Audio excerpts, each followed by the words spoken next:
Good morning, YouTube. I'm just wanting to show some things and share some things about myself this morning. And I want to talk about my best friend, but first I want to tell you a few things about what I love and what I like to do. Of course, coffee.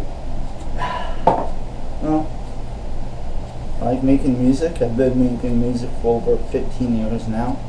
I've been into music my whole life. I love all sorts of music.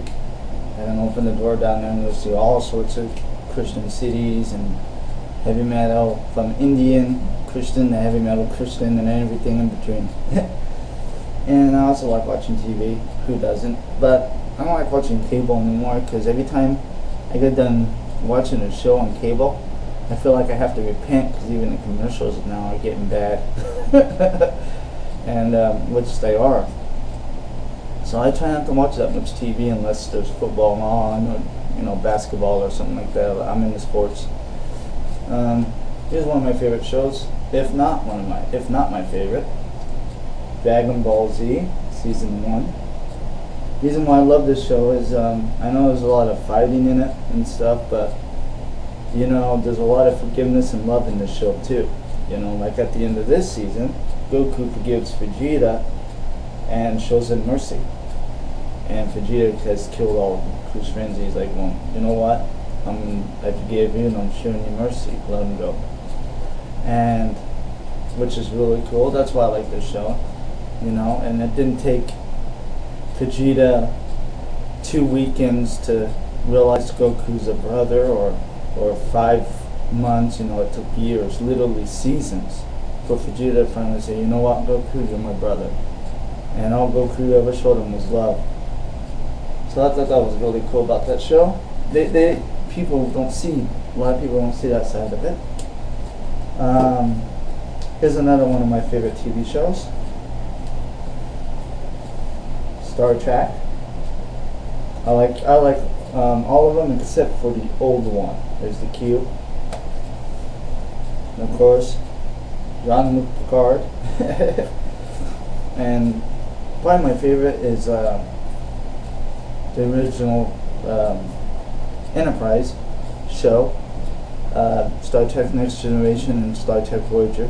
I like some of the Deep Space Nines. They're okay. I like them traveling around and checking stuff out more. So I'm into Star Trek. I'm not a Trekkie though. I don't like dress like them and stuff and go to their things and stuff like that. I just like the show. And for one of my favorite movies of all time, people are going to laugh at me for this, but I don't care. I love the music in it. I thought the story was good. It's even got a sort of a religious side to it. How all the deacons and the leaders are fat and have plenty to eat, but yet their followers and the penguins down there are skinny and trying to find food. I thought that was kind of religious kind of mark there. If you want to watch it again and check that out and look at it on that side of it. Thanks. So, and now introduce to you my best friend. Well, he's kind of hard to introduce, really. What can I say about him? He's always there for me. He's there when I need him to talk to. He's there when I need him to comfort to. And he's my bud. I love him. He's my brother. He's more than my brother. He's my father. And I don't have a picture of him. I do somewhere,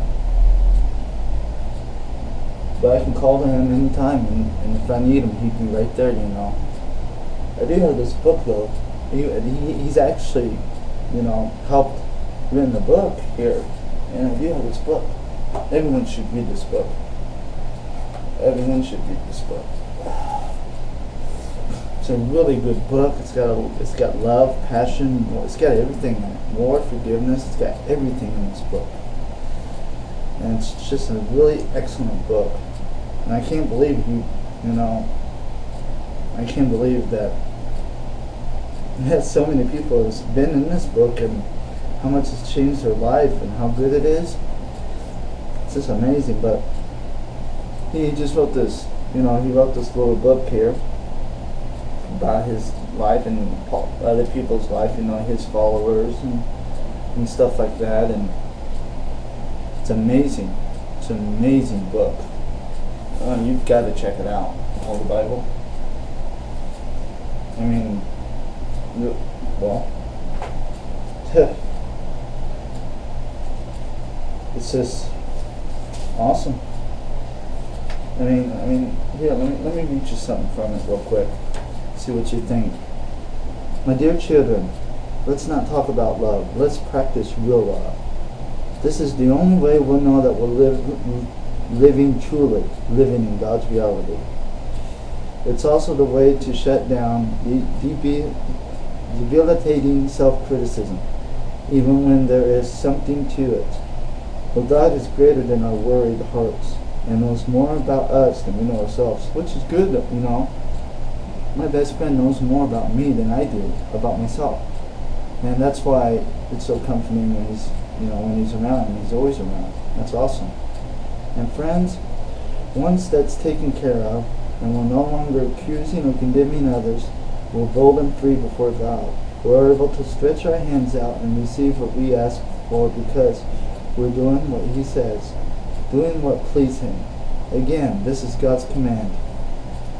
To believe in His personality's named Son, Jesus Christ. He told us to love each other in line with the original command.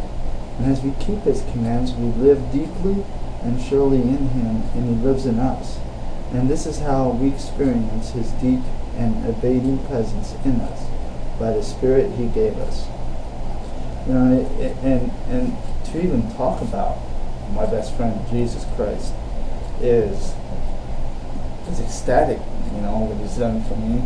That's why I don't read much about the Bible. I usually make videos on personal experiences, because of the fact that I want people to know what He's done for me. And trust me, I'm not worth it.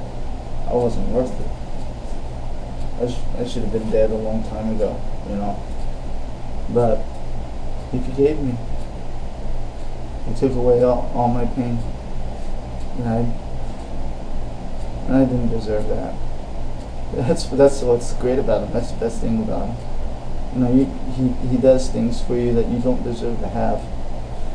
And like being here with me now. I don't deserve His presence here, but He's still here, and I can still, lay out what's wrong and what's going on, and He'll be there to listen, and He'll be there to comfort. And that's the best thing about my best friend. He's just always there for you, even if you don't believe it. That's the best thing about it. Even if you don't, even if you're an atheist, He's still there right with you. He still speaks to you. He still warns you about things. Ever had a feeling that something was going to happen and it happened? Well, you can't predict the future, so that feeling's got to come from somewhere. What if that was Jesus saying, "Hey, this is going to happen. Be ready. Be prepared for it." And He's done that a lot of times for me. When my father passed away, He did that. He was like, "Travis, be ready. You're going to go through a hard time here." And I did. That whole year was hard. That whole year was bad. But He warned me. What kind of best friend would go into a line of fire and die for you? Nobody. Hardly anyone. Give His life for you when He doesn't even know you. That's the biggest thing. He didn't even know you. And yet, but He gave His life for you. Or you didn't even know Him, and He gave His life for you. And He knew you, but He loved you too much. And that's why He did what He did.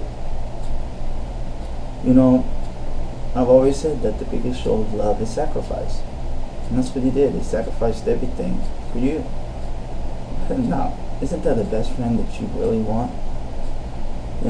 Someone that will be there, and someone that who has sacrificed his life and his everything he ever had for you. Incredible. Anyways, I'm on 10 minutes already. It kind of went fast this morning. But that's my best friend, Jesus, and that's a little bit about the stuff that I like. So, ladies and God bless.